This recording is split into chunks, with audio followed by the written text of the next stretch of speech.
नरगिस नाग अवतार लेने का वचन देकर नागेश को छोड़कर दूसरी दुनिया में चली जाती है और नागेश रोते रोते नरगिस को बाहों में लेकर बैठ जाता है।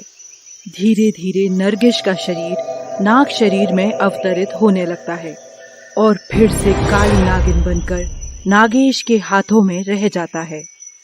निरूपा और रवीश होश संभालकर नागेश के पास जाते हैं। देखो, हम नहीं जानते कि तुम कौन हो, लेकिन दोस्त जो होता है ना, अच्छे के लिए ही होता है। दुखी मत हो। नागेश, नरगिस ने जो कहा था अब वो करो और चलो नरगिस के इस रूप को संभाल कर रख दो। बस एक नरगिस ही तो थी मेरी इस संसार में, उसने इसे भी मुझसे छीन लिया। अब मैं क्यों जियो, क्यों? अरे वही तो बोल कर गई है कि वो फिर आएगी। हाँ नागेश, वो आकर तुमको नहीं पाएगी तो क्या करेगी? तुमको जीना होगा नरगिस के लिए। मैं उस तांत्रिक को जिंदा नहीं छोड़ूंगा। कौन तांत्रिक? क्या किया उसने? मैं और नरगिस उस खंडर में रहते थे। एक दिन हम दोनों घूम रहे थे, तभी नरगिस ने देखा कि तांत्रिक घायल होकर दर्द से करहा रहा है। नरगिस उसको दर्द में पाकर उसकी मदद करने चली गई। नागेश, इसको किसी सांप ने काटा है, जहर काफी ज्यादा है। ये तांत्रिक भी कोई शिव भक्त ही लगता है, इसलिए हमें इसकी रक्षा करनी चाहिए। नागेश ने उसकी जहर वाली जगह पर अपनी नागमणि रख दी, जिससे तांत्रिक का जहर उतर गया और वो बेहोश हो गया। नागेश, चलो यहाँ से, अब इसे होश आ जाएगा। वो दोनों वहाँ से चले गए, लेकिन तांत्रिक को ठीक होने के बाद उसके मन में नागमणि पा लेने की इच्छा जागी। कुछ दिन बाद वो फिर आया और अपनी तंत्र विद्या के जोर से नरगिस को वश में करना चाहा, लेकिन नरगिस की शक्ति के आगे वो टिक न सका और वापस चला गया, बीन बजा बजा कर। नागेश, चलो यहाँ से, वरना ये फिर आएगा। मुझे मेरी चिंता नहीं है, लेकिन मैं तुमको खोने से डरती हूँ। नरगिस, लेकिन तुम तो जानती हो मुझ में अभी नागमणि की इतनी शक्ति नहीं है। वही शक्ति है जो तुमने मुझे दी थी, बस ये रूप बदलने की। और तुमने ही तो कहा था कि मुझे यहीं पर रहकर शिव पूजा करनी होगी। अभी 7 अमावस्या तक मुझ में भी शिव की कृपा से समझ शक्ति आ जाएगी। नागेश, तुम बोल रहे हो तो ठीक है, लेकिन हमें अब सावधान रहना होगा। नागेश निरूपा और रवीश की तरफ देखकर बोला। तांत्रिक जान गया था कि वो केवल तंत्र विद्या के वश से नरगिस पर विजय नहीं पा सकता, तो उसने कुछ लोगों का सहारा लेकर नरगिस को वश में करने की ठानी और वो फिर उस दिन वापस आया। उसके वापस आने पर नरगिस बहुत ही गुस्सा हो गई और नरगिस ने उसे मार डालने की ठान ली।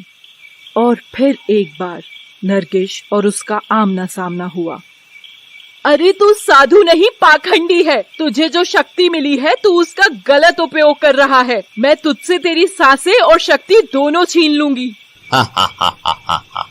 अरे नादान नागिन, तू अभी कालगुरु की शक्ति को नहीं जानती। मैं तुझे और तेरी मणि दोनों को लेकर जाऊंगा और तू फिर वही करेगी जो मैं तुझसे करने के लिए कहूँगा।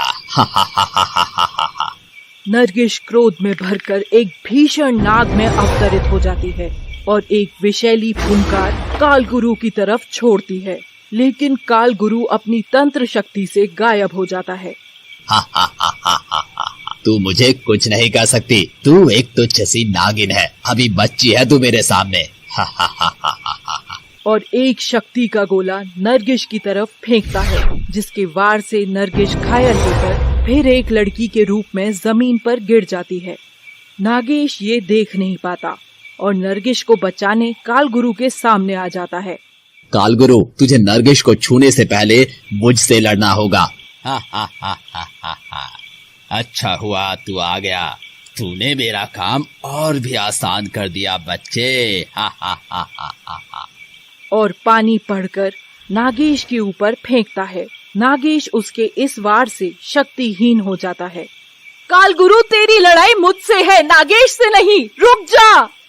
मेरी लड़ाई किसी से नहीं, मुझे बस वो नागमणि दे दे नागिन, नहीं तो तेरे नाग को अपने साथ ले जाऊंगा, जिंदा नहीं मुर्दा। और फिर से एक मंत्र भरी फूंक नागेश की तरफ फूंकता है और नागेश एक बच्चा सा सांप बन जाता है। रुक जाओ कालगुरु, तुमको जो चाहिए मैं दूंगी, लेकिन नागेश को छोड़ दो।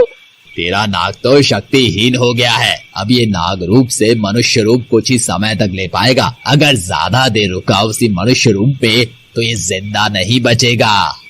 काल गुरु नागेश को मंत्रों से एक सोने के अंडे में कैद कर देता है।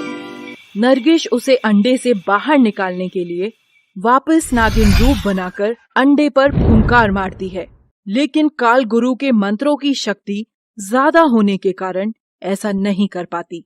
तो तू ऐसे नहीं मानेगी, ले तेरे नाग को ही खत्म करता हूँ। रुको काल गुरु, वचन दो कि नागमणि मिलने पर तुम मेरे नाग और मुझे छोड़कर चले जाओगे। ठीक है नागिन। नरगिश नागमणि को एक पत्थर पर प्रकट करती है, लेकिन नागमणि के बिना वो शक्तिहीन हो गई थी। उसके शरीर में अब ज्यादा शक्ति नहीं बची, वो बेहोश सी हो गई। मौके का फायदा उठाकर काल गुरु ने उसे अपने आदमियों से पकड़ने को कहा। नागेश को जैसे ही मानव ने छुआ तो उसकी शक्ति बिल्कुल क्षीण हो गई। हा हा हा हा हा, मैं तुझे भी अंडे में कैद करके अपने साथ ले जाऊंगा। हा हा हा हा हा हा। और नरगिश को भी सुनहरे अंडे में कैद करने के लिए मंत्र करता है। हैं? ये क्या? जिसने नागिन को छुआ वो नाग बनकर मर रहे हैं। सच में बड़ी ताकत है इसमें। काल गुरु मणि लेने मणि की तरफ जाता है, लेकिन देखता है कि किसी ने उसे पीछे से पकड़ लिया है। अरे ओ बाबा, वो नागमणि मेरी होगी, तूने मेरे लोगों को भी मरवा दिया। मैंने कहा छोड़ मुझे, नहीं तो तुझे भी नाग बना दूंगा। तू जिंदा रहेगा तब ना। और वो काल गुरु को उठाकर बाहर की तरफ फेंकता है। काल गुरु घायल होकर दूर जा गिरता है। आदमी उस पर गोली चलाता है और गोली पाँव में लगती है। काल गुरु बेहोश हो जाता है। दूसरी तरफ जैसे जैसे नरगिश अंडे में बंद होने लगती है, वैसे वैसे नागमणि का प्रकाश कम होने लगता है और नागमणि अपनी रक्षा के लिए विषैली वायु फैलाने लगती है, जिससे डरकर आदमी भी भागने की कोशिश करता है और वो दीवार से टकराकर गिरकर बेहोश हो जाता है। और उसके बाद तुम दोनों वहाँ आए। जो प्रकाश तुमने देखा वो नागमणि का ही था, लेकिन तुम उन दोनों को नहीं देख पाए क्योंकि वो दोनों बेहोश वहीं पड़े थे। जिन सांपों को तुमने दफन किया वो उनके ही आदमी थे, लेकिन नरगिश को छूने से वो नागरूप में बन गए और उनको नरगिश की शुद्ध आत्मा ने अच्छे नाग बना दिया। मुझे पता है जब नरगिश वापस जन्म लेगी तो वो जिंदा हो जाएंगे। नागेश, वो नागमणि का फिर क्या हुआ? बताता हूँ। नागेश को कुछ बेचैनी होने लगी और वो फिर से छोटा सा नाग बनने लगा।